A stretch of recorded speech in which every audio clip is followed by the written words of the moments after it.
आवश्यकता नहीं है।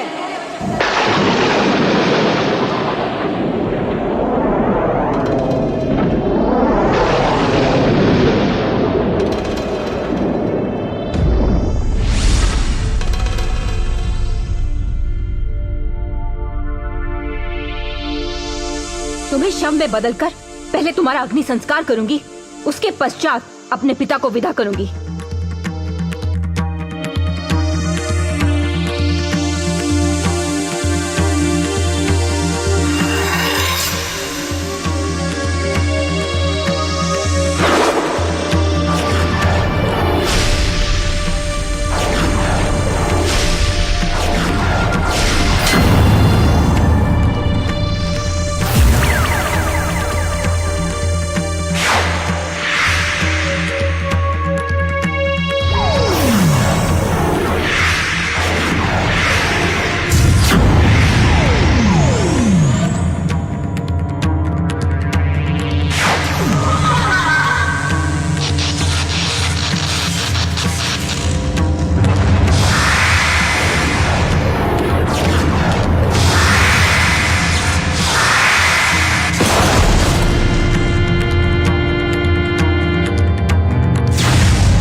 वासुदेव,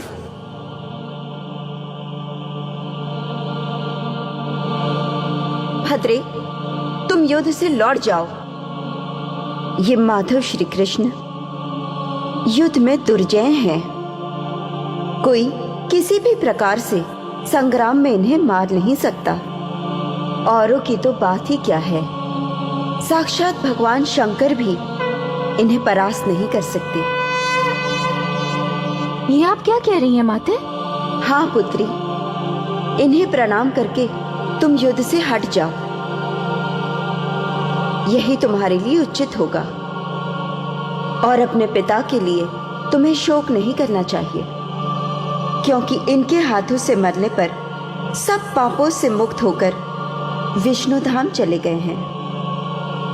तुम इसी नगर में निवास करो, यहाँ रहते हुए ही तुम्हें वीर पति प्राप्त होगा।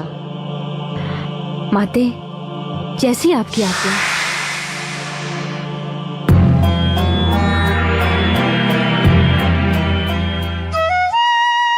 मां कामाख्या के ऐसा कहने पर मोरवी ने क्रोध त्याग दिया और प्रणाम किया। तब मैंने उसे आशीर्वाद दिया था राजन। वासुदेव, पुत्र घटोत्कच के लिए क्या आदेश है? मेरी इच्छा है कि पुत्र घटोत्कच कामरूप जाए और मोरवी को ब्याह कर ले आए। जो आज्ञा नरश्रेष्ठ। वीर घटोत्कच, तुम ये मत समझना कि मोरवी तुम्हारे लिए वरमाला लिए खड़ी होगी। उसने प्रण किया है पुत्र कि वो केवल उसी को पति रूप में स्वीकार करेगी जो बल और बुद्धि दोनों में उसे परास्त कर देगा। वासुदेव, बल तो है मेरे पास, परंतु बुद्धि का वरदान मैं तुम्हें देता हूं पुत्र।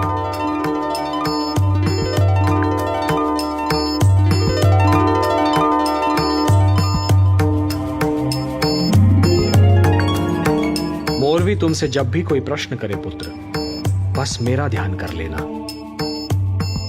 जाओ पुत्र, हम सबका आशीर्वाद तुम्हारे साथ है। सारो कार्य सिद्धर्ते। प्रणाम। शुभम भवतु।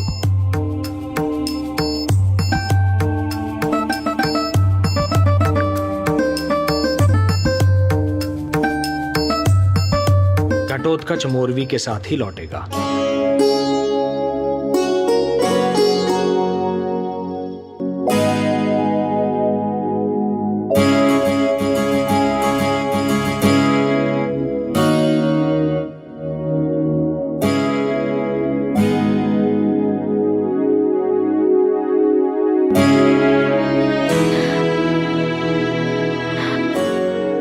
माता कामाख्या, क्या मेरी प्रतीक्षा की घड़ी समाप्त होने वाली है?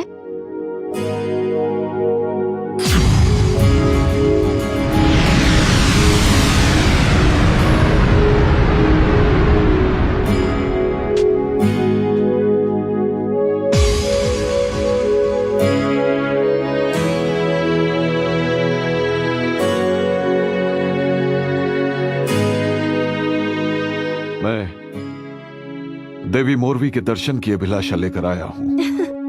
हाँ हाँ, क्यों नहीं। सभी के जीवन में अंतिम घड़ी कभी ना कभी तो जरूर आती है। चलिए, आइए।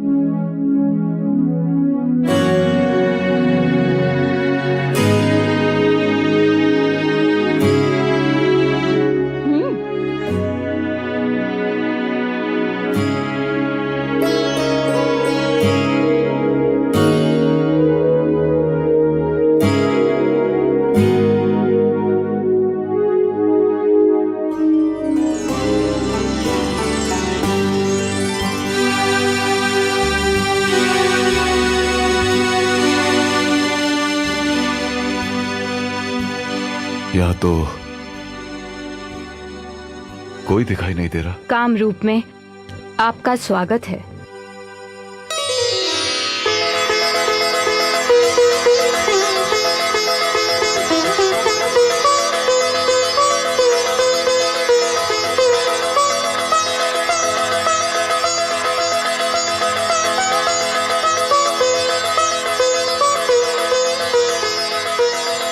आपके बारे में जैसा सुना था वैसा ही पाया। क्या सुना था? आप सचमुच बहुत सुंदर हैं। मेरे रूप की प्रशंसा कर रहा है। ये भी मरने आया है। मैं यहाँ मरने नहीं आया हूँ। तुम कौन हो और कहां से आए हो? मैं हिडम दानव की बहन का पुत्र हूँ, घटोत्कच। कामरूप में अतिथियों का स्वागत करने की परंपरा नहीं है क्या?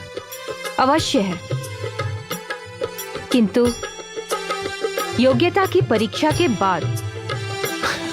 उचित है। तो पहले बल की परीक्षा लोगी या बुद्धि की? बुद्धि की। यदि बुद्धि ना हो तो बलवान से बलवान व्यक्ति भी पराजित हो सकता है।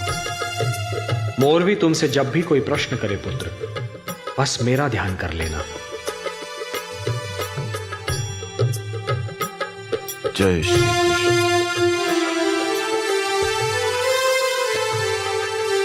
मैं तैयार हूं, प्रश्न करो। मुझे कोई विचित्र कथा सुनाकर हैरान कर दो और मुझसे कोई ऐसा प्रश्न करो जिसका उत्तर मेरे पास ना हो। ठीक है। एक नगर में एक व्यक्ति था। उसके घर में एक कन्या ने जन्म लिया। उसकी स्त्री उस कन्या को जन्म देते ही स्वर्ग सिधार गई। उसने अकेले ही अपनी बेटी का पालन पोषण किया। उसकी बेटी बहुत सुंदर थी। जैसे ही वो विवाह के योग्य हुई, उसके पिता का अपनी बेटी के प्रति मन मैला हो गया। उसने अपनी बेटी से एक झूठ कहा। उसने कहा कि उसके मां बाप मर चुके हैं और उसने सिर्फ उसका पालन पोषण किया है। बेटी ने पिता के झूठ पर विश्वास कर लिया और पिता ने अपनी ही पुत्री के साथ विवाह कर लिया। अपनी पुत्री से विवाह? हाँ। कुछ महीनों बाद उस लड़की ने एक कन्या को जन्म दिया। अब मेरा प्रश्न यह है कि पैदा हुई कन्या उस पुरुष की दोहित्री हुई या पुत्री?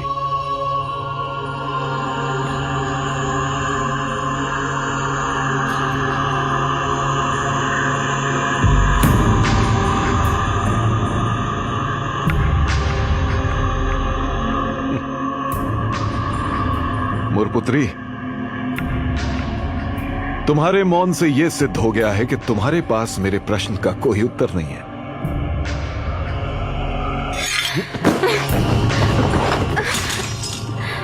तुम एक वीर असुर की पुत्री हो, फिर भी युद्ध के सारे नियम भूल गई और एक निहत्थे पर वार कर दिया। छोड़ दो मुझे। मैं तुमसे तो क्या किसी से भी विवाह नहीं कर सकती। मैं तो केवल पांडव पुत्र के उस कुमार की प्रतीक्षा कर रही हूँ जिसका वरदान माता कामाख्या ने मुझे दिया था। छोड़ दो मुझे। मोरवी, मैं पांडव महाबली भीम का पुत्र हूँ और श्री कृष्ण के कहने पर ही तुम्हारे पास आया हूँ।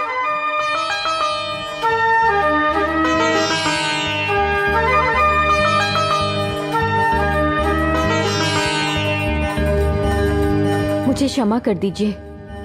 अपने इस कायरतापूर्ण व्यवहार के लिए मैं शर्मिंदा हूँ। आप जैसे महाबली की पत्नी होने योग्य नहीं हूँ। उठो।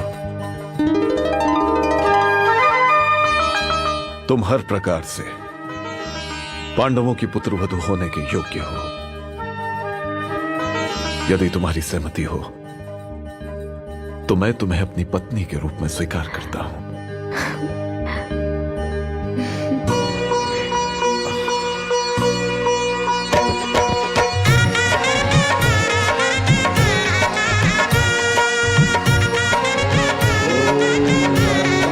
मंगलम भगवान विष्णु मंगलम गरुड़ध्वजः मंगलम पुंडरीकाक्षो मंगलाय तनो हरिः सर्वदा सर्वकार्येषु नास्ति तेषाममङ्गलम् तेषां हृदयस्थो भगवान् मंगलाय तनो हरिः तदेव लवनं सुदिनं तदेव ताराबलं चन्द्रबलं तदेव यावनं दैवबलं तदेव लक्ष्मीपते विदुन्दं स्मरामि तापस्तेषां जयस्तेषां सुतस्तेषां पराजयः ईशानीवरश्यामो हृदयस्थो जनार्दनः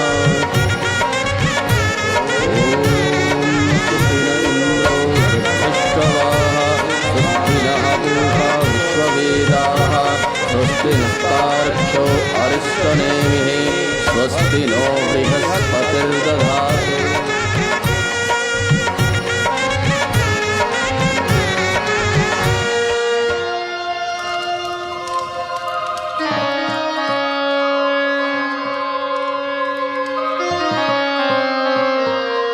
कुमारगढ़